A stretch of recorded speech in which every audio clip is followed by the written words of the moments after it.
Back tonight here on In Focus, Nelson Mandela Bay Mayor Niekerk is keeping his job for now. It comes after the High Court in Gqeberha ordered that he and Deputy Stag retain their positions. Niekerk was expelled from the National Alliance for allegedly bringing the party into disrepute. The mayor joins us now for more on this. Good to have you, and thank you very much for coming on. So, the vacant, as you tried to explain to us, was declared because the city manager then went to the IEC and declared this vacancy because saying your membership has been terminated. What did the court say about the actions of the city manager? Good evening, Thabo, and good evening to the viewers as well.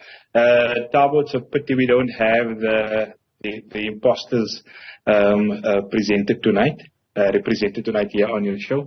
But yeah, I am vindicated. And what the judge was, he agreed wholeheartedly with us. What the judge was that he was scathing on the city manager as to how she declared these vacancies without giving proper notice to us, in spite of the fact that there's a court case already that was decided.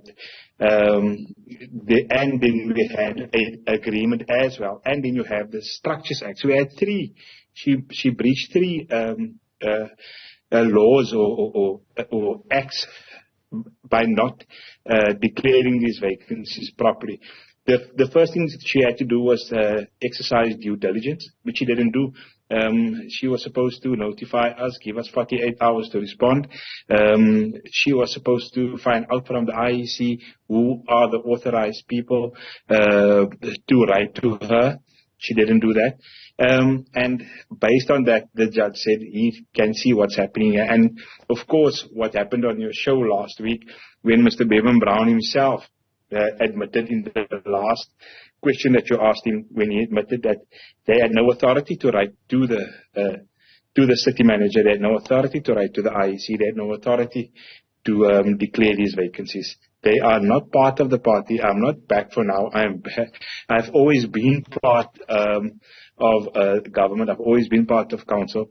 All the judge said was that please continue with the work that you are doing. He even went as far as to ask them, was there ever any complaint that the mayor is doing a bad job? And the advocate couldn't answer the question.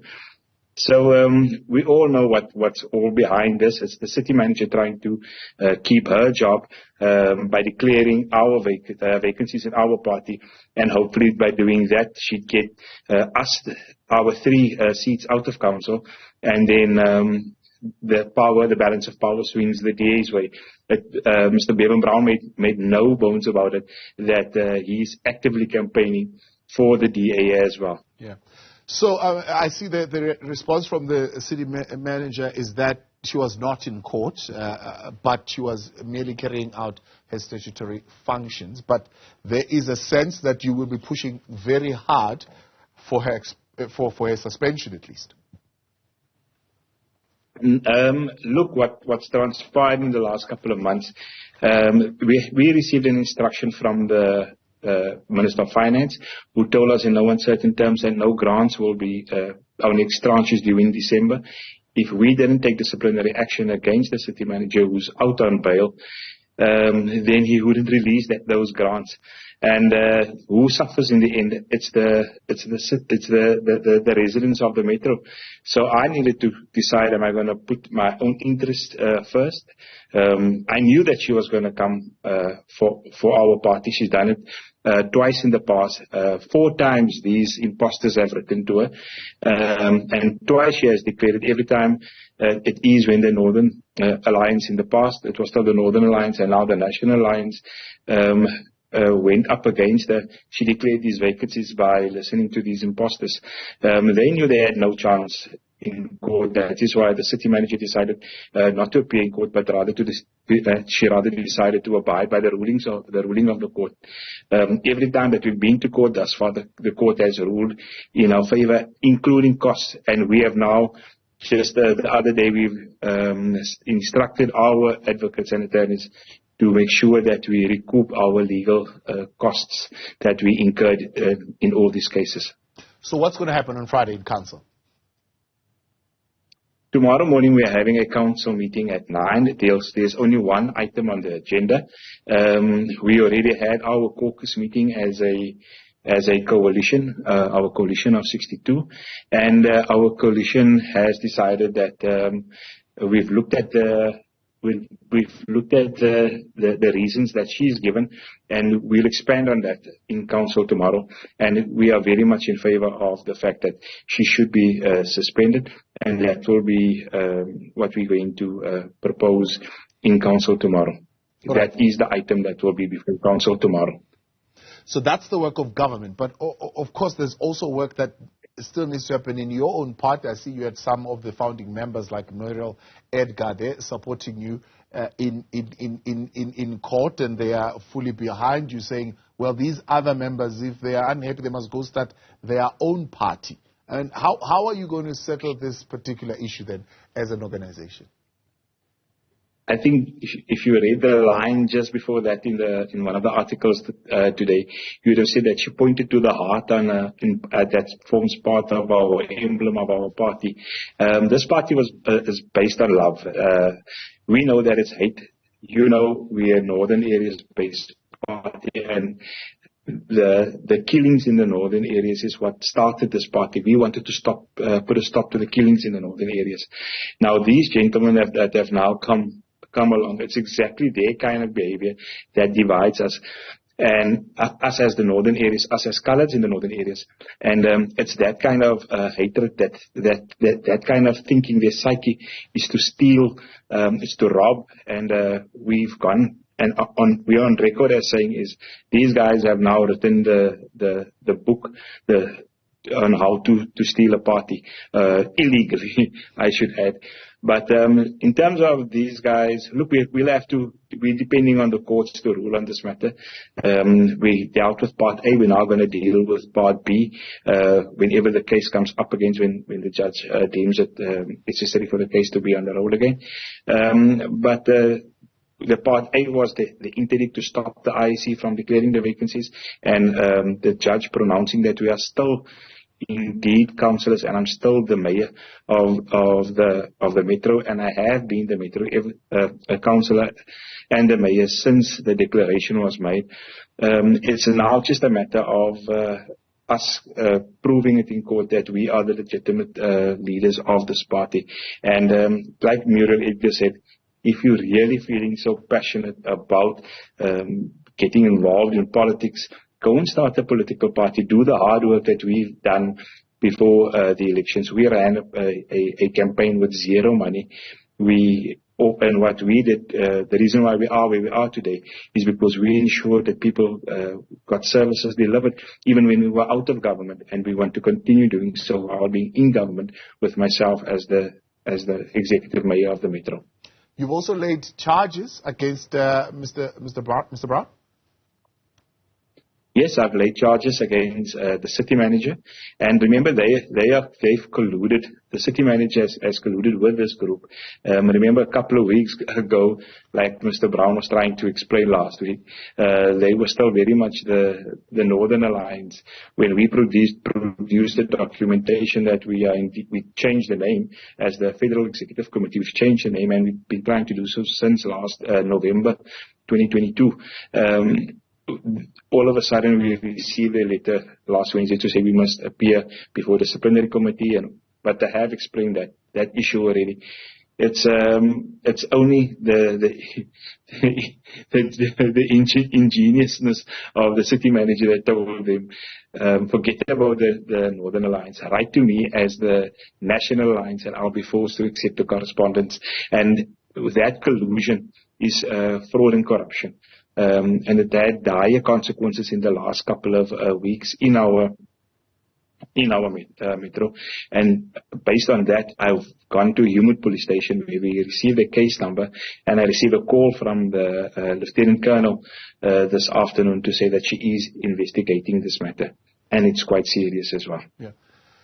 So, I mean, you've already mentioned that the city manager has tried this previously on other occasions to declare these vacant seats on you. Now, you yourself are finding yourself under investigation in how you allegedly procured legal services for defending yourself. How is that case? Let me just explain what happened there. I think it was June last year, when the city manager did the exact same thing.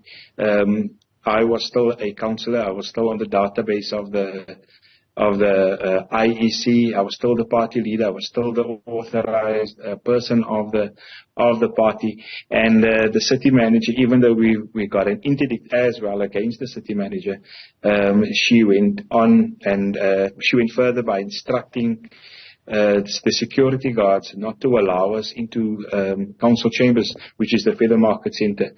The sad part about that is it created the impression that we are no longer councillors.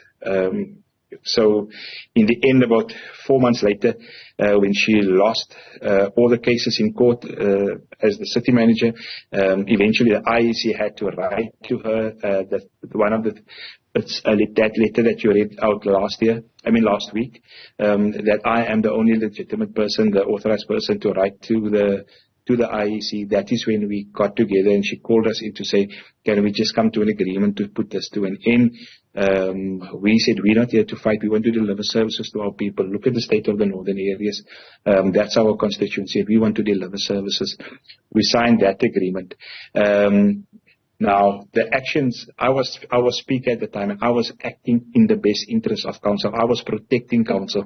And now for her to come and say, or rather, she's now produced these documents. She's given it to the opposition to say that if you look closely at the dates, you'll see I declared these vacancies. But what she doesn't tell the people is that we had an interdict already. We were supposed to be in council. And this is unfortunately what we're fighting at the moment or then that we were fighting her. But now she's pulled this card to tarnish our name. It's all a smear campaign and using municipal funds in order to fight us in court.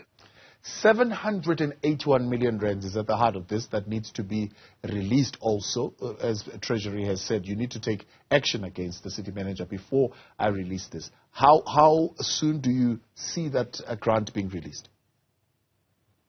Dabo, let me just update you that we have received that tranche. We received it sometime in September already, late September. But what the Minister of Finance, Mr. Gqeberha, has said that he's going to release that money. But if we do not take disciplinary action against the city manager as somebody who's criminally charged and out on bail, remember the only reason why she's back in office is because when I was still part of the DS coalition, which was one of the reasons, the main reason why we left that coalition was because of the DA refusing to take action against the city manager. And what we instructed the city manager to do was to send somebody, and instructed the mayor rather, the then mayor, Retief Orendaal, to do was to go and defend the matter in court. What he did instead, he sent one of his councillors to just go and watch the proceedings in court. He did not do as what we instructed, and this can be backed up by all the other councillors. It's well documented in the media as well. And yes, what then happened was she was allowed to come back and be the city manager. But having said all of that, Dabo, it's now a matter of what's going to happen tomorrow. Sorry, just to get back to the grants question. It's him threatening that if we didn't take the action against the city manager, he would withhold the December grants, which would also be totaling around about close to R1 billion. Right. And which would obviously mean that the residents would suffer as a result. Mayor, I appreciate your time. Thank you very much for coming on and bringing that clarity there for us. That's the Nelson Mandela Bay Mayor, Niekerk.